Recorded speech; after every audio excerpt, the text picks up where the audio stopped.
ਅੱਜ ਸਾਰੇ ਸਾਡੇ ਪੰਜਾਬ ਦੇ ਵੱਖ-ਵੱਖ ਪਾਰਟੀਆਂ ਦੇ ਮੁਖੀ ਸਾਹਿਬਾਨ ਮੈਂਬਰ ਸਾਹਿਬਾਨ ਜੋ ਅੱਜ ਉਹਨਾਂ ਦੇ ਨਾਲ ਆਏ ਨੇ ਤੁਹਾਡਾ ਪਹਿਲਾਂ ਤਾਂ ਮੈਂ ਬਹੁਤ ਸ਼ੁਕਰਗੁਜ਼ਾਰ ਹਾਂ ਧੰਨਵਾਦੀ ਹਾਂ ਕਿ ਤੁਸੀਂ ਅੱਜ ਸਾਡੇ ਸੱਦੇ ਤੇ ਉਰੇ ਪਹੁੰਚੇ ਹੋ। ਇਹ ਮੇਰਾ ਸੱਦਾ ਨਹੀਂ, ਇਹ ਪੰਜਾਬ ਦਾ ਸੱਦਾ ਹੈ, ਇਹ ਪੰਜਾਬ ਦੇ ਲੋਕਾਂ ਦਾ ਸੱਦਾ ਹੈ, ਕਿਸਾਨੀ ਦਾ ਸੱਦਾ ਹੈ। ਔਰ ਮੈਂ ਸਮਝਦਾ ਸੀ ਕਿ ਅਸੀਂ ਸਾਰੇ ਜਦ ਤੋਂ ਇਹ ਗੱਲ ਦਿੱਲੀ ਦੇ ਵਿੱਚ ਪ੍ਰਫੁੱਲਤ ਹੋਈ ਹੈ ਕਿ ਆਪਾਂ ਬਹਿ ਕੇ ਇੱਕ ਵਾਰ ਇਹਦਾ ਸਾਂਝੇ ਤੌਰ ਤੇ ਇਹਦੀ ਗੱਲ ਇਹਨੂੰ ਦੇਖੀ ਔਰ ਫਿਰ ਜੋ ਕਦਮ ਆਪਾਂ ਨੇ ਚੱਕਣੇ ਇੱਕ ਅਗਰ ਆਪਾਂ ਇਕੱਠੇ ਹੋ ਕੇ ਚੱਕੀਏ ਉਹਦੀ ਤਾਕਤ ਬਣਦੀ ਹੈ। ਇਹ ਜਿਹੜੀਆਂ ਗੱਲਾਂ ਸੀਆਂ ਇਹਦਾ ਬੜਾ ਲੌਂਗ ਟਰਮ ਇਫੈਕਟ ਹੋਣਾ। ਦੇਖੋ ਜਦੋਂ ਸਰਕਾਰਾਂ ਫੈਸਲਾ ਕਰਦੀਆਂ ਨੇ ਕੁਝ ਅੱਜ ਕੁਝ ਲੱਗਦਾ ਹੈ ਹੁੰਦਾ ਕੁਝ ਹੈ ਅੱਗੇ ਨੂੰ ਜਾ ਕੇ ਕੁਝ ਹੋਰ ਹੋ ਜਾਂਦਾ ਹੈ। ਇਹ ਅਸੀਂ ਦੇਖਦੇ ਆਏ ਹਾਂ। You know the water issue ਕਿਸ ਤਰੀਕੇ ਨਾਲ ਉਛਲਿਆ ਐ ਚੱਲਦਾ ਰਿਹਾ। ਹੁਣ ਵੀ ਅਸੀਂ ਸੁਪਰੀਮ ਕੋਰਟ ਦੇ ਵਿੱਚ ਬੈਠੇ ਹਾਂ। ਮੈਨੂੰ ਯਾਦ ਹੈ ਉਹ ਦਿਨ ਜਿਹੜੇ ਤੁਸੀਂ ਵੀ ਜ਼ਿਕਰ ਕੀਤਾ ਸੀ ਕਿ ਅੱਜ ਤੋਂ 35 ਸਾਲ ਪਹਿਲਾਂ 1985 ਸੀ ਸ਼ਾਇਦ ਜਦ ਮੈਂ ਐਗਰੀਕਲਚਰ ਮਿਨਿਸਟਰ ਸੀ ਸਟੇਟ ਦਾ। ਆਈ ਥਿੰਕ ਸਰਦਾਰ ਤੋਤਾ ਸਿੰਘ ਜੀ ਹੈਗੇ ਨਾਲ ਬੈਠੇ ਥੋੜੇ ਉਹ ਸਾਡੇ ਮੰਡੀ ਬੋਰਡ ਦੇ ਚੇਅਰਮੈਨ ਸੀ। ਸੋ ਉਦੋਂ ਦੀ ਗੱਲ ਹੈ ਕਿ ਇਹ ਨਜ਼ਰ ਆ ਰਿਹਾ ਸੀ ਕਿ ਕੀ ਹੋਣਾ ਹੈ ਪੰਜਾਬ ਦਾ। 35 ਸਾਲ ਛੋਟਾ ਸਮਾਂ ਨਹੀਂ ਹੁੰਦਾ। ਸਾਨੂੰ ਉਦੋਂ ਦੇਖ ਰਿਹਾ ਸੀ ਕਿ ਪਾਣੀ ਆਪਣਾ ਜਾ ਰਿਹਾ ਹੈ। ਵਾਟਰ ਰਿਸੋਰਸ ਡਿਪਾਰਟਮੈਂਟ ਦੀ ਮੀਟਿੰਗਾਂ ਮੈਂ ਕਈ ਲਿੱਤੀਆਂ ਔਰ ਉਹਦੇ 'ਚ ਤਕਰੀਬਨ ਉਦੋਂ 117 ਬਲਾਕ ਹੁੰਦੇ ਸੀ ਔਰ ਉਹਦੇ 'ਚੋਂ 35 ਬਲਾਕ ਉਦੋਂ ਵੀ ਡਾਰਕ ਜ਼ੋਨ ਦੇ ਵਿੱਚ ਆਏ ਹੋਏ ਸੀ। ਸੋ ਅਸੀਂ ਉਦੋਂ ਫਿਰ ਸੋਚਿਆ ਕਿ ਵਾਟ is the way of saving. ਅਸੀਂ ਵੀ ਮਾਈਕਰੋ ਇਰੀਗੇਸ਼ਨ ਦੇ ਵਿੱਚ ਪਈਏ। ਅਸੀਂ ਡ੍ਰਿਪ ਇਰੀਗੇਸ਼ਨ ਐਂਡ ਦੂਜਾ ਸਪ੍ਰਿੰਕਲਰ ਇਰੀਗੇਸ਼ਨ ਵਾਲਾ ਪੜੇ। ਉਹਦੇ ਨਾਲ ਹੀ ਅਸੀਂ ਜੋੜ ਦਿੱਤਾ ਕਿ ਕੋਈ ਫਸਲ ਦੇਖੋ ਜਿਹਦੇ ਨਾਲ ਆਮਦਨ ਕਿਸੇ ਕਿਸਾਨ ਦੀ ਵੱਧ ਸਕਦੀ ਹੈ। ਐਂਡ ਆਈ ਰਿਮੈਂਬਰ ਉਦੋਂ ਕਿ ਮੈਂ ਸਾਡੇ ਪ੍ਰਧਾਨ ਮੰਤਰੀ ਜੀ ਕੋਲ ਗਿਆ ਉਦੋਂ ਰਾਜੀਵ ਜੀ ਸੀ ਪ੍ਰਧਾਨ ਮੰਤਰੀ ਐਂਡ ਉਹਨਾਂ ਨੇ ਸਾਨੂੰ ਪੈਪਸੀ ਕੋਲਾ ਦਾ ਪ੍ਰੋਜੈਕਟ ਦਿੱਤਾ ਜਿਹਦੇ ਵਿੱਚ ਪੈਪਸੀ ਕੋਲਾ ਉਹ ਕਰਦਾ ਸੀਗਾ ਪੀਟਜ਼ਾ ਹਟ ਨੂੰ। ਐਂਡ ਪੀਟਜ਼ਾ ਹਟ ਦੀ consumption annual basis there was over 1 million tons of tomato paste और वो tomato paste वास्ते ਅਸੀਂ ਉਹਨਾਂ ਨਾਲ ਗੱਲਬਾਤ ਕੀਤੀ। ਉਹ ਹੁਸ਼ਿਆਰਪੁਰ ਮੇਰਾ ਖਿਆਲ ਪਲਾਂਟ ਲੱਗਿਆ ਸੀ ਐਂਡ ਵੀ ਵੈਂਟ ਔਨ ਉਹਦੇ ਸ਼ੁਰੂਆਤ ਕੀਤੀ। ਯੂਗੋਸਲਾਵ ਤੋਂ ਟੈਕਨੋਲੋਜੀ ਲਿਆਏ। It was a different type of tomato ਜਿਹਦੇ ਨਾਲ 4 ਗੁਣਾ ਸਾਡੀ ਇਨਕਰੀਜ਼ ਹੋਈ ਫਸਲ ਦੀ ਐਂਡ ਕਿਸਾਨੀ ਦਾ ਵੀ ਫੈਸਲਾ ਹੋਇਆ ਫਾਇਦਾ ਹੋਇਆ ਐਂਡ ਡ੍ਰਿਪ ਇਰੀਗੇਸ਼ਨ ਇੱਕ ਪਾਸੇ ਉਹ ਸ਼ੁਰੂਆਤ ਹੀ ਹੋਈ ਸੀ ਪੰਜਾਬ ਤੋਂ ਅਸੀਂ ਸ਼ੁਰੂ ਕੀਤੀ। ਸੋ ਇਹ ਕੰਬੀਨੇਸ਼ਨ ਅਸੀਂ ਉਹ ਕੀਤੀ। ਵਾਈ ਬਿਕੋਜ਼ ਲੱਗਦਾ ਸੀ ਕਿ ਜੋ ਪੰਜਾਬ ਦੇ ਵਿੱਚ ਹੋ ਰਿਹਾ ਹੈ ਇਹ ਗੱਲਾਂ ਨੇ ਸਾਨੂੰ ਕਦੇ ਨਾ ਕਦੇ ਸਾਨੂੰ ਕਰਨਾ। ਵੀ ਕਮ ਟੂ ਅ ਪੁਆਇੰਟ ਨਾਓ ਕਿ ਅੱਜ ਹਾਲਾਤ ਇਹ ਹੋ ਰਹੇ ਨੇ ਕਿ ਦਿਨ ਪਰ ਦਿਨ ਜੋ ਵੀ ਤਾਕਤਾਂ ਸਾਡੇ ਕੋਲ ਸੀਆਂ ਉਹ ਖੋਈ ਜਾ ਰਹੀਆਂ। ਉਹ ਤੁਸੀਂ ਚੰਗੀ ਤਰ੍ਹਾਂ ਜਾਣਦੇ ਹੋ। ਮੈਂ ਸ਼ੁਰੂ 'ਚ ਵੀ ਗੱਲ ਕਰਦੇ ਹੋਏ ਕਿਹਾ ਸੀ whether it is financial power, fiscal powers, ਉਹ ਸਾਡੇ ਫੈਡਰਲ ਸਟਰਕਚਰ ਤੋਂ ਕੱਢ ਕੇ ਲੈ ਗਏ। whether it is now agriculture ਵਿੱਚ ਹੁਣ ਸ਼ੁਰੂਆਤ ਹੋ ਰਹੀ ਹੈ ਕੁਛ ਨਹੀਂ ਹੋਣਾ ਸਾਡੇ ਕੋਲ।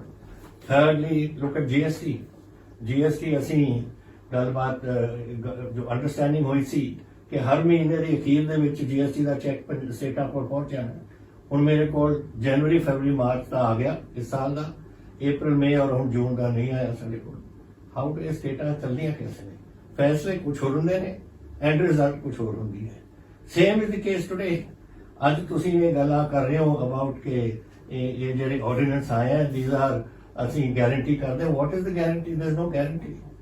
ਅੱਜ ਤੁਸੀਂ ਕੀ ਗਾਰੰਟੀ ਕਰੋਗੇ? ਕੱਲ ਨੂੰ ਕੀ ਕਰੋਗੇ? ਪਰਸੋਂ ਕੋਈ ਹੋਰ ਆ ਜਾਊਗਾ ਉਹ ਚੇਂਜ ਕਰ ਦੂਗਾ। There is no guarantee in ਦਿਸ।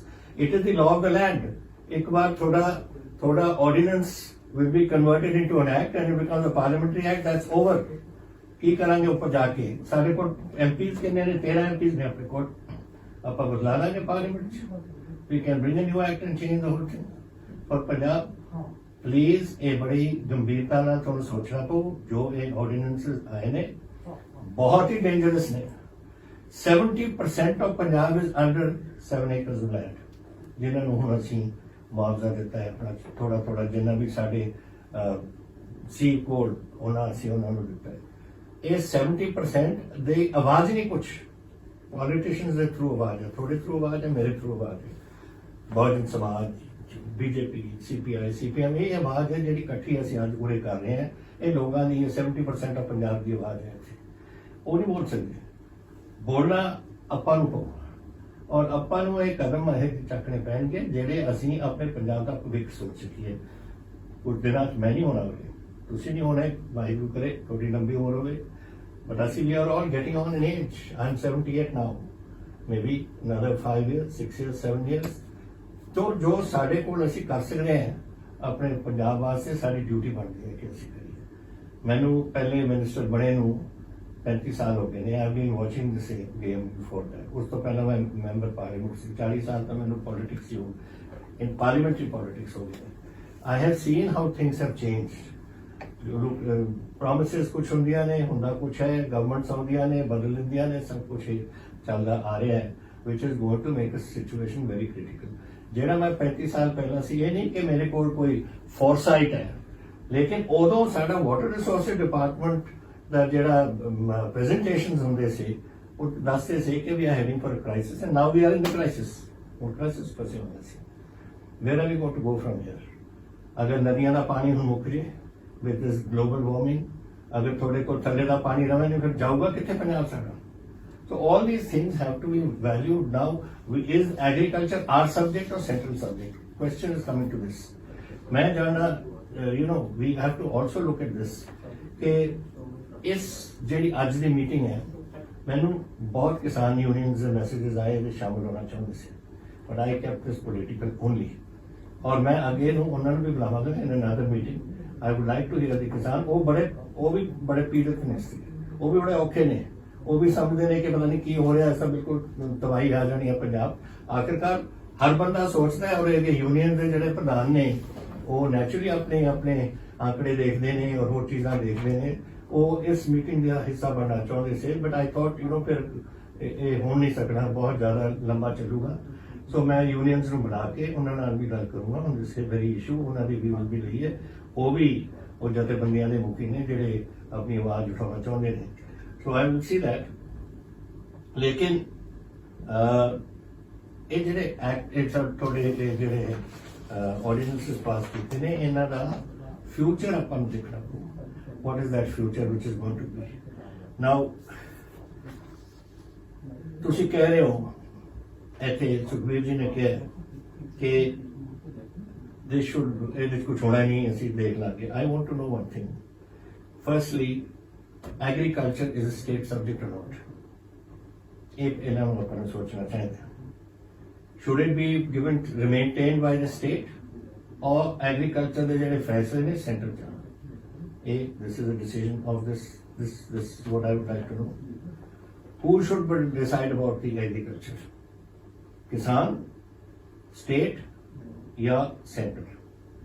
जो साडे ਹੁਣ देखो साडा agriculture is very different to agriculture जो असम ਦੇ ਵਿੱਚ ਹੁੰਦਾ ਹੈ ਜਾਂ ਮਦਰਾਸ ਦੇ ਵਿੱਚ ਤਮਿਲਨਾਡੂ ਚ ਹੁੰਦਾ ਹੈ ਜਾਂ ਕਿਤੇ ਹੋਰ ਹੁੰਦਾ ਹੈ ਕੋਈ ਕੁਝ ਫਸਲ ਹੁੰਦੀ ਹੈ ਕੋਈ ਕੁਝ ਫਸਲ ਹੁੰਦੀ ਹੈ ਆਪਣੀ ਕੁਝ ਹੋਰ ਫਸਲ ਹੈ ਆਪਣਾ ਕੋਈ ਢੰਗ ਕਰਨ ਦਾ ਖੇਤੀ ਕਰਨ ਦਾ ਹੋਰ ਢੰਗ ਹੈ ਆਪਣੇ ਸੋ ਇਹ ਚੀਜ਼ਾਂ ਦੇਖਣੀਆਂ ਪੈਣਗੀਆਂ ਫਿਰ ਮਾਰਕੀਟ ਅੱਜ ਤੁਹਾਨੂੰ ਸਾਡੇ ਪ੍ਰਧਾਨ ਸਾਹਿਬ ਨੇ ਸੁਨੀਲ ਜਾਖੜ ਜੀ ਨੇ ਦਿਖਾਇਆ ਹੈ ਹੁਸ਼ਿਆਰਪੁਰ ਦੀ ਮੰਡੀ ਚ 600 ਰੁਪਏ ਕੁਇੰਟਲ ਜਾ ਰਹੀ ਹੈ ਤੁਹਾਡੀ ਮੱਕੀ वो हाउ डज दिस फंक्शन कैसे ਆਪਾਂ ਫੰਕਸ਼ਨ ਕਰਾਂਗੇ ਅਗਰ ਆਪਾਂ ਇਸ ਗੱਲ ਨੂੰ ਆਪਾਂ ਚੇਂਜਸ ਨਹੀਂ ਕਰਾਂਗੇ ਵੀ ਵਾਂਟ ਟੂ ਸੀ ਜਿਹੜੀ ਹੁਣ ਤੁਸੀਂ ਕਹਿ ਰਹੇ ਹੋ ਕਿ ਇਹ ਜਿਹੜੇ ਆਰਡੀਨੈਂਸ ਨੇ they will not effect MSP ਤੁਹਾਨੂੰ ਪਤਾ ਹੈ ਕਿ ਸ਼ਾਂਤਾ ਕੁਮਾਰ ਰਿਪੋਰਟ ਜਿਹੜੀ ਸ਼ਾਂਤਾ ਕੁਮਾਰ ਜੀ ਦੀ ਰਿਪੋਰਟ ਹੈ which recommended gradual withdrawal of MSP and dismantling of FCI. कि MSP ਨੂੰ gradually reduce करो, खत्म करो, and FCI ਨੂੰ ਚੱਕੀ ਦਿਓ, खत्म कर दियो FCI ਨੂੰ. This is Shanta Kumar ji's report, which forms the basis of these ordinances which is coming. Now today they may not say, ਅੱਜ ਨਾ ਕਹਿਣ ਬਿਸ਼ੱਕ ਕਿ ਥੋੜਾ MSP ਕੱਟਿਆ ਜਾਊਗਾ, but we are heading in that direction. उसी रुख से चले हुए हैं. And we will be eventually finding this position down. दिन पर दिन थोड़ा थले जाऊगा. Look at आप तुसी क्या मैंने कि थोड़ा एग्रीकल्चर मिनिस्टर ने कहा कि 3 साल दे साढ़े को चौड़ पे ने तो 3 साल ਦੇ ਚੌੜ ਅਗਰ ਪਏ ਨੇ ਤਾਂ ਦੇ ਸਡਨਲੀ ਫੀਲ ਕਿ ਨਹੀਂ ਲੋੜ ਸਾਨੂੰ। ਔਰ ਮੈਨੂੰ ਆਪ ਪੁੱਛੋ ਹੁਣ ਇਹ ਵਾਢੀ ਤੋਂ ਪਹਿਲਾਂ ਸਾਡੇ ਗੋਡਾਊਨ ਟੋਟਲ ਭਰੇ ਹੋਏ ਸੀ।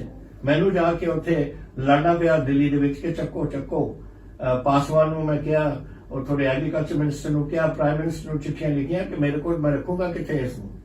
ਚੱਕੋ ਫਿਰ ਅਖੀਰਲੇ ਦਿਨਾਂ 'ਚ ਇਹਨਾਂ ਨੇ ਚੱਕ ਕੇ ਕੁਝ ਭੇਜ ਕੇ ਬਾਕੀ ਸਾਨੂੰ ਕੱਚੇ ਕੁੱਚੇ ਬਣਾਉਣੇ ਪਏ, ਤਰਪਾਲਾਂ ਪਾਉਣੀਆਂ ਪਈਆਂ ਉੱਪਰ। ਸੋ ਦਿਸ ਕ੍ਰਾਈਸਿਸ ਆਫ ਪਲੈਂਟੀ ਜੋ ਉਹ ਸਮਝਦੇ ਨੇ, ਲੇਕਿਨ ਸਾਡੇ ਵਾਸਤੇ ਤਾਂ ਸਾਡਾ ਭਵਿੱਖ ਹੈ। ਹੁਣ ਸਾਡੇ ਕੋਲ ਪੰਜਾਬ ਕੋਲ ਕੀ ਹੈ ਦੱਸੋ ਮੈਨੂੰ? How much the industrial production 'ਚ ਆਪਾਂ ਕੀ ਕਰ ਸਕਦੇ ਹਾਂ? ਟੁਡੇ ਆਈ ਹੈਵ 2,52,000 ਯੂਨਿਟਸ ਇਨ ਪੰਜਾਬ। ਤੁਹਾਨੂੰ ਪਤਾ ਹੋਣਾ ਇੰਡਸਟਰੀਅਲ ਯੂਨਿਟਸ, ਉਹਨਾਂ ਦੇ ਵਿੱਚੋਂ ਸਾਡੇ ਇਸ ਵੇਲੇ 2,32,000 ਚੱਲ ਰਹੇ ਨੇ ਆਫਟਰ ਦਿਸ ਕੋਵਿਡ ਬਿਜ਼ਨਸ, ਔਰ ਉਹ ਵੀ 40% ਕਪੈਸਿਟੀ ਤੇ। ਅਗਰ ਉਹ ਨਹੀਂ ਹੁੰਦਾ, ਕੱਲੀ ਚੀਜ਼ ਜਿਹੜੀ ਐਤਕੀ ਬਚਾਈ ਆ, ਜਿਹੜੇ 127 ਲੱਖ ਟਨ ਅਸੀਂ ਲੋਕਾਂ ਦੇ ਕੋਲ ਇੱਥੇ ਜਿਹੜੀ ਫਸਲ ਹੈ ਉਹਨਾਂ ਦੀ ਆਈ, ਉਹਨਾਂ ਦੀ ਹਿੰਮਤ ਨਾਲ ਉਹਨਾਂ ਦੇ ਜੇਬਾਂ ਦੇ ਵਿੱਚ 26,000 ਕਰੋੜ ਉਹਨਾਂ ਦੀ ਜੇਬਾਂ ਦੇ ਵਿੱਚ ਗਿਆ, ਜਿਹੜਾ ਕੰਜ਼ਿਊਮਰ ਇੰਡਸਟਰੀ ਨੂੰ ਰੱਖੇਗਾ ਐਂਡ ਕੁਝ ਚੱਲੇਗਾ। ਬਟ ਇੰਡਸਟਰੀ ਵੱਲ ਤੋਂ ਨਹੀਂ ਕੁਛ ਆ ਰਿਹਾ। ਇੰਡਸਟਰੀ ਦਾ ਵਿਚਾਰੀ 40% ਤੇ ਚੱਲ ਰਹੀ ਹੈ। ਇਟ ਵਿਲ ਬੀ ਮੈਨੀ ਇਅਰਸ ਬਿਫੋਰ ਦੇ ਕੈਚ ਅਪ। ਐਂਡ ਪਤਾ ਨਹੀਂ ਕਈਆਂ ਦੀ ਐਕਸਪੋਰਟ ਸਿਚੁਏਸ਼ਨ ਹੈ, ਉੱਥੇ ਬਾਹਰ ਅਮਰੀਕਾ 'ਚ ਕੀ ਹੋ ਰਿਹਾ, ਯੂਰਪ 'ਚ ਕੀ ਹੋ ਰਿਹਾ, ਕਿੱਧਰ ਜਾਣਗੇ, ਉਹ ਖਰੀਦਣਗੇ ਵੀ ਜਾਂ ਨਹੀਂ ਖਰੀਦਣਗੇ। ਸੋ ਸਾਨੂੰ ਤਾਂ ਜਾਗਰਤ ਰੱਖਣ ਵਾਲਾ ਵੀ ਔਰ ਸਾਨੂੰ ਸਾਡਾ ਭਵਿੱਖ ਬਣਾਉਣ ਵਾਸਤੇ ਵੀ ਇਟ ਇਜ਼ ਐਗਰੀਕਲਚਰ। ਔਰ ਐਗਰੀਕਲਚਰ ਮੀਨਸ ਐਗਰੀਕਲਚਰ ਦਾ ਪ੍ਰਾਈਸ ਮੇਨਟੇਨ ਕਰਨਾ ਵੈਰੀ ਇੰਪੋਰਟੈਂਟ। ਜਿਹੜੇ ਨਵੀਂ ਫਸਲਾਂ, ਯੈਸ ਨਵੀਂ ਫਸਲ ਜਿਹਦੇ ਨਾਲ ਆਮਦਨ ਹੋਰ ਵੱਧ ਸਕੇ, ਕਿਉਂਕਿ ਨੈਚੁਰਲੀ ਅਗਰ ਉਹਨਾਂ ਦੀ ਝਾੜ ਜ਼ਿਆਦਾ ਹੋਊਗਾ ਤਾਂ ਨੈਚੁਰਲੀ ਉਹਨਾਂ ਦੀ ਆਮਦਨ ਵੀ ਜ਼ਿਆਦਾ ਹੋਊਗੀ। But eventually it comes down to MSP and the procurement system. ਸਾਡਾ ਪ੍ਰੋਕਿਊਰਮੈਂਟ ਸਿਸਟਮ ਬੜਾ ਵਧੀਆ। ਸਾਡੇ ਕੋਲ ਸਾਡੇ ਆਪਣੇ ਆੜਤੀਆਂ ਦੀ ਸਿਸਟਮ ਹੈ। ਆੜਤ ਸਿਸਟਮ ਬੜੀ ਕੋਸ਼ਿਸ਼ ਕਰ ਰਹੀ ਹੈ ਗਵਰਨਮੈਂਟ ਕਿ ਉਹ ਖਤਮ ਕੀਤਾ ਜਾਵੇ, ਲੇਕਿਨ ਆੜਤੀਆਂ ਨਾਲ ਸਾਡੇ ਕਿਸਾਨਾਂ ਦਾ ਇੱਕ ਰਿਸ਼ਤਾ ਹੈ ਔਰ ਬੜੀ ਦੇਰ ਤੋਂ ਚੱਲ ਰਿਹਾ ਹੈ। ਰਾਤ ਨੂੰ ਅਗਰ ਮੈਂ ਛੋਟਾ ਕਿਸਾਨ ਹੈ ਔਰ ਮੇਰੇ ਕੋਈ ਬਿਮਾਰ ਹੋ ਜਾਏ ਘਰ 'ਚ, I go to the arhtiya, take the money and go to the hospital. ਇਹ ਸਿਸਟਮ ਚੱਲਦਾ ਹੈ ਸਾਡਾ, ਲੇਕਿਨ ਇਹ ਉਸ ਨੂੰ ਵੀ ਡਿਸਮੈਂਟਲ ਕਰਨਾ ਚਾਹੁੰਦੇ ਨੇ। ਮੰਡੀ ਬੋਰਡ ਨਾ ਹੋਵੇਗੀ ਤਾਂ ਥੋੜੀ ਮੈਨੂੰ ਦੱਸੋ ਕਿ ਆਪਣੇ ਲਿੰਕ ਰੋਡ ਕੈਸੇ ਆਪਾਂ ਮੇਨਟੇਨ ਕਰਾਂਗੇ, ਪਿੰਡਾਂ ਦੀ ਡਿਵੈਲਪਮੈਂਟ ਕੈਸੇ ਆਪਾਂ ਮੇਨਟੇਨ ਕਰਾਂਗੇ, ਪਿੰਡਾਂ ਫਿਰਨੀ ਵੀ ਹੋਣੀ ਹੈ, ਉਹਨਾਂ ਦੀ ਇੰਟਰਨਲ ਡਿਵੈਲਪਮੈਂਟ ਹੋਣੀ ਹੈ। Where does that come from? Therefore, ਇਹ ਇਸ਼ੂ ਇਹ ਸਿਰਫ ਮੇਰਾ ਤੁਹਾਡਾ ਨਹੀਂ ਹੈ। This is the issue of whole Punjab, ਸਾਡੇ ਸਾਰੇ ਪੰਜਾਬ ਦੇ ਭਵਿੱਖ ਦਾ। ਇਸ ਕਰਕੇ I think we should understand it. The situation, the crux of the matter ਹੁਣ ਇਹ ਹੈ ਕਿ ਆਰਡੀਨੈਂਸ ਰਹਿਣੇ ਚਾਹੀਦੇ ਨੇ ਜਾਂ ਨਹੀਂ। ਅਗਰ ਤੁਸੀਂ ਆਰਡੀਨੈਂਸ ਦੇ ਹੱਕ ਚੋਂ, by all means, everyone has right, political right ਹੁੰਦਾ ਹੈ। ਮੈਂ ਆਰਡੀਨੈਂਸ ਦੇ ਹੱਕ 'ਚ ਨਹੀਂ। ਮੈਂ ਕਈਆਂ ਦੀ ਗੱਲ ਚੀਜ਼ ਨੇ, ਮੇਰੀ ਪਾਰਟੀ ਚਾਹੁੰਦੀ ਸੀ ਪਿਛਲੇ ਗਵਰਨਮੈਂਟ ਦੇ ਵਿੱਚ ਕਿ we should have act for water, all India act for water, ਔਰ ਪਾਣੀ ਦੀ ਵੰਡ ਹੋਣੀ ਚਾਹੀਦੀ ਹੈ। ਆਈ ਡਿਸਐਗਰੀ, ਪਰ ਮੈਨੂੰ ਪਤਾ ਸੀ ਪੰਜਾਬ ਦੇ ਵਿੱਚ ਕੀ ਹੈ, ਔਰ ਮੈਂ ਐਕਟ ਲਿਆ, ਅਸੈਂਬਲੀ ਦੇ ਵਿੱਚ ਲਿਆ ਕੇ ਅਸੀਂ ਬਿੱਲ ਪਾਸ ਕਰਤਾ। ਮੈਨੂੰ ਝਾੜ ਪਈ, ਮੈਨੂੰ ਪ੍ਰਾਈਮ ਮਿਨਿਸਟਰ ਨੇ ਖਿੱਚਿਆ, ਮੈਨੂੰ ਮੇਰੇ ਕਾਂਗਰਸ ਪ੍ਰੈਜ਼ੀਡੈਂਟ ਨੇ ਖਿੱਚਿਆ। I thought I would lose my job, fine, I did it, my conscience said so, and मैं अपने पंजाब वास्ते कीता जो कीता।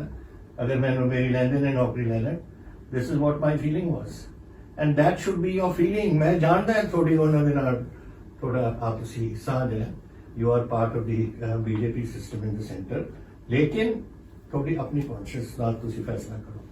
You must discuss, सोचो कि थोड़ा future पंजाब दे नाल है या दिल्ली वाले दे नाल है। They don't care. They go ahead with what they think. They are not an agricultural state. They are not a agricultural state. And I would request you, this is a matter that goes beyond your and my political beliefs. थोड़ी political belief हो सकती है, BSP ਦੀ अपनी हो सकती है, Communist Marxist ਦੀ, CPI ਦੀ, Congress Party ਦੀ, ਸਾਰੀਆਂ ਵੱਖਰੀਆਂ ਹੋ ਸਕਦੀਆਂ ਨੇ। But fundamentally ਆਪਾਂ ਸਾਰੇ ਪੰਜਾਬ ਦੇ ਰਹਿਣ ਵਾਲੇ ਹਾਂ। ਪੰਜਾਬ ਦਾ ਭਵਿੱਖ ਸਾਡਾ। I don't want to repeat this time and again. So ਅੱਜ ਫੈਸਲੇ ਇਹ ਨੇ ਕਿ we have got these 3 ordinances here. Farmers Produce Trade and Commerce Promotion and Facilitation Ordinance 2020, Number 2, the Farmers Empowerment and Protection Agreement on Price Assurance and Farm Services Ordinance 2020. And thirdly, the Essential Commodities Amendment Ordinance 2020. ਹੁਣ ਇਹ ordinance ਰਹਿਣੇ ਚਾਹੀਦੇ ਨੇ ਨਹੀਂ ਜਾਂ ਨਹੀਂ? ਇਹ ordinance ਅਗਰ ਆਪਾਂ ਪਾਸ ਹੁਣ ਤਾਂ ਉਹਨਾਂ ਨੇ ਬਣਾ ਹੀ ਦਿੱਤੇ, ਇਹਨਾਂ ਨੇ ਆ ਜਾਣਾ ਪਾਰਲੀਮੈਂਟ ਦੇ ਵਿੱਚ, ਇਹਨਾਂ ਨੇ ਬਿੱਲ ਬਣਾ ਕੇ ਲਿਆਉਣਾ ਹੈ, ਐਕਟ ਪਾਸ ਕਰਕੇ ਖਤਮ ਕਰ ਦੇਣਾ ਹੈ। ਪੰਜਾਬ ਕਿੱਥੇ ਖੜਾ ਹੈ ਇਹਦੇ ਵਿੱਚ? I can tell you where I stand. Whatever the thinking else is, मैं अपने पंजाब नाल खड़ूंगा, मैं अपने पंजाब के लोगों नाल, पंजाब की किसानी नाल, पंजाब के गरीबां नाल खड़ूंगा। That is my own conscience. As it was in 2000 and जब असी बिल पास किया सी, उदों असी एक कदम चुक्या, तुसी मैनूं मेरा साथ दिता जो असेंबली दे विच उदों से, and we all went unanimously it होया सीगा। and मैं अज भी उसी स्पिरिट दे विच अपने सूबे नाल खड़ूंगा और अपने किसानी नाल खड़ूंगा। and I hope कि तुसी भी साडा let us make it a unanimous resolution ਜਿਹੜਾ ਤੁਸੀਂ ਅੱਜ ਸਾਰੇ ਪਾਰਟੀਆਂ ਨੇ ਕਿਹਾ ਕਿ ਇੱਕ ਮਤਾ ਪਾਉਣਾ ਚਾਹੁੰਦਾ ਹੈ। I would like to now leave it to the ਜਿਹੜੀ ਆਪਣੀ ਡਿਸਕਸ਼ਨ ਚੋਂ ਨਿਕਲੀ ਹੈ। I think ਚੀਫ ਸੈਕਟਰੀ ਸਾਹਿਬ ਸਾਨੂੰ ਸੁਣਾ ਦੇਣਗੇ ਕਿ ਕੀ ਮਤਾ ਇਹਨਾਂ ਨੇ ਲਿਖਿਆ based on our discussions, ਔਰ ਫਿਰ ਉਹ ਤੁਸੀਂ ਫੈਸਲਾ ਕਰ ਸਕਦੇ ਹੋ whether you agree with it or you don't agree with it। ਤੁਸੀਂ dissent ਵੀ ਕਰ ਸਕਦੇ ਹੋ, ਤੁਸੀਂ accept ਵੀ ਕਰ ਸਕਦੇ ਹੋ। That is entirely your decision।